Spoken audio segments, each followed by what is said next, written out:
मंगल भौम प्रदोष व्रत कथा। जो प्रदोष व्रत मंगलवार के दिन पड़ता है वह प्रदोष भौम व्रत या मंगल प्रदोष व्रत कहलाता है। इसकी कथा इसी प्रकार है। एक समय की बात है, एक नगर में एक वृद्धा रहती थी। उसका एक ही पुत्र था। वृद्धा की हनुमान जी की गहरी आस्था थी और वह प्रत्येक मंगलवार को नियम पूर्वक व्रत रखकर हनुमान जी की आराधना करती थी। एक बार हनुमान जी अपनी भक्तनी पर वृद्ध महिला पे श्रद्धा परीक्षा करने के विचार किया। हनुमान जी साधु का वेश धारण कर वृद्धा के पास गए और पुकारने लगे, कोई हनुमान जी भगत हो जो हमारी इच्छा पूर्ण करे।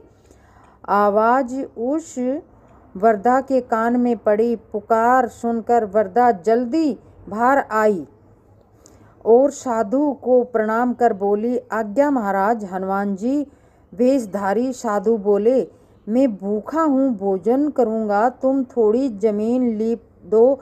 और वृद्धा दुविधा में पड़ गई।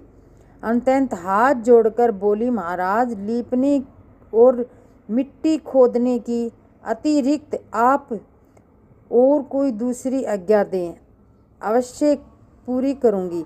साधु ने 3 बार प्रतिज्ञा करने के पश्चात कहा, तू अपने बेटे को बुला, मैं उसकी पीठ पर आग जलाकर भोजन बनाऊंगा। ये सुनकर वृद्धा घबरा गई और परंतु वह प्रतिज्ञाबद्ध थी। उसने अपने पुत्र को बुलाकर साधु को सौंप दिया। वेशधारी साधु हनुमान जी ने वृद्धा के हाथों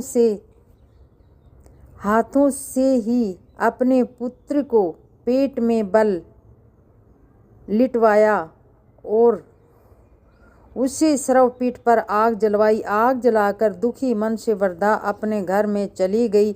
इधर भोजन बनाकर साधु वृद्धा को बुलाकर कहा, उनका भोजन बन गया है, तुम अपने पुत्र को पुकारो ताकि आकर भोग लगा लें।